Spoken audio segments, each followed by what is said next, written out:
Gracias, señor presidente. En primer lugar, y por respeto al conjunto del Grupo Mixto, manifestar que esta proposición de ley la suscribió el Bloque Nacionalista Galego junto con Izquierda Unida Iniciativa per Catalunya y Esquerra Republicana per Catalunya. No queremos comprometer la posición de todas las fuerzas del Grupo Mixto, que lógicamente no tiene por qué ser en este aspecto coincidente con la del BNG.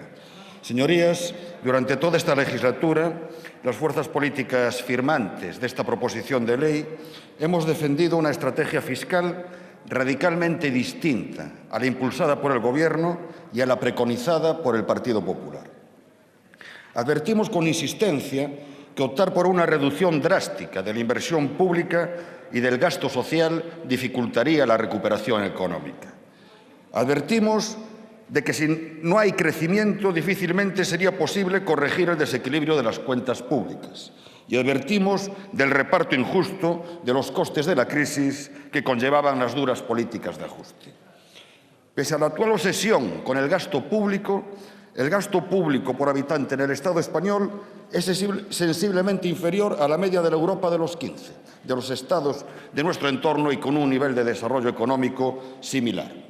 El gasto social por habitante apenas representa el 74% del de la Europa de los 15. Y mientras esto ocurre, señorías, la recaudación impositiva en la Europa de los 15 equivale al 44% de su Producto Interior Bruto, cuando en el Estado español apenas representa el 34%. Por eso, frente a las políticas fiscales impulsadas por el Gobierno y frente a las políticas fiscales propugnadas por el Partido Popular, propusimos otro camino, una reforma fiscal integral orientada a incrementar los recursos públicos y a distribuir con mayor equidad la carga fiscal. Después de haber tenido la sensación durante todo este tiempo de estar predicando en el desierto, resulta, señorías, que hoy hasta The Washington Post y The Economist se preguntan si las políticas de severa constricción presupuestaria no están abocando al mundo occidental a una nueva recesión.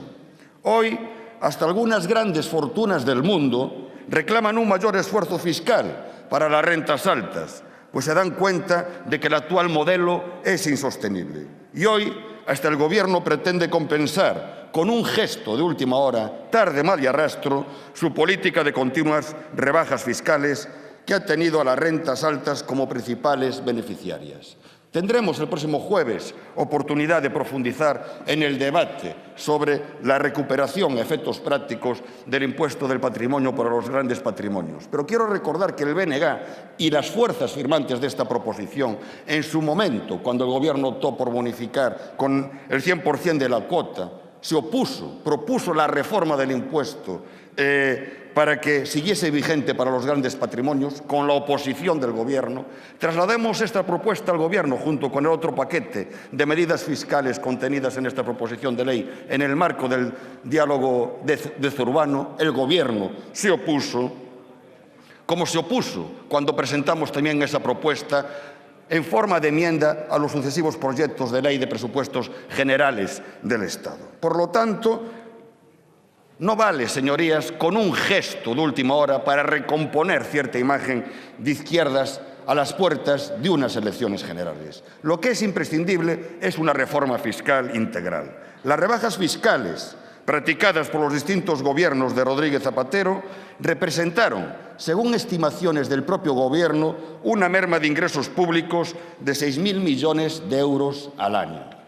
Reducción de ingresos que en algunos ejercicios, como el año 2008, llegó a los 9.000 millones de euros, si imputamos también el impacto de la deducción de 400 euros en el IRPF. El Gobierno, en vez de mejorar la progresividad del sistema fiscal, optó por privilegiar la imposición indirecta, es decir, aquellos impuestos que no distinguen en función de la renta del contribuyente y que además afectan singularmente a las clases populares, pues son las que tienen que destinar un mayor porcentaje de su renta a satisfacer sus necesidades básicas de consumo. Y no se está refiriendo el BNG desde esta tribuna tan solo a la subida del IVA. En el avance de liquidación de los presupuestos de 2010 se refleja, por ejemplo, cómo los impuestos especiales, que son impuestos indirectos y que gravan el consumo, supusieron una recaudación sensiblemente superior a la del impuesto de sociedades. Señorías, y frente a esta situación hay otra política impositiva posible: mejorar la progresividad del conjunto del sistema fiscal. Las medidas contenidas en esta proposición representarían un incremento de los ingresos públicos de 8.000 millones de euros al año. Y todo ello sin evaluar el impacto que tendría en las finanzas públicas la persecución efectiva del fraude y de las distintas formas de evasión y elusión fiscal. En 2008, el último año con datos disponibles, las grandes corporaciones empresariales que facturaron más de 180 millones de euros al año tributaron en el impuesto de sociedades a un tipo efectivo del 19,5%, 4,5 puntos menos que las microempresas que tan solo facturaron al año entre 6.000 y 12.000 euros. ¿Es esto, señorías, presentable? Se estima que el peso de la economía sumergida en el Estado español está situada en torno al 23% del Producto Interior Bruto, 10 puntos superior a la media de la Unión Europea.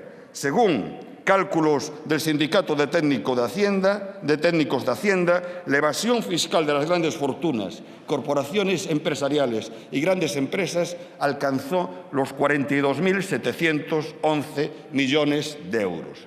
Simplemente, si se consigue equiparar el fraude fiscal a la media europea, se ingresarían 25.000 millones de euros más.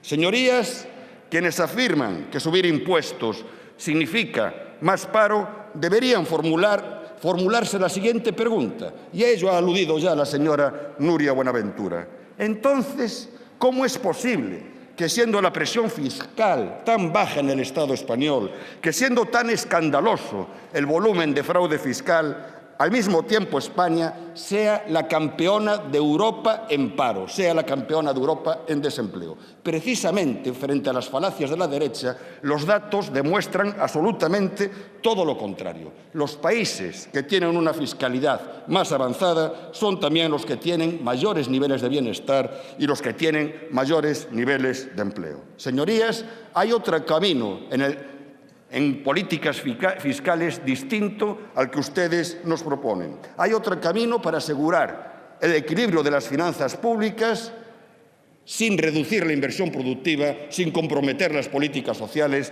sin precarizar servicios públicos. Una reforma fiscal integral, profunda, que además distribuya con mucha mayor equidad social el peso de la carga impositiva. El camino de esta proposición de ley. Muchas gracias.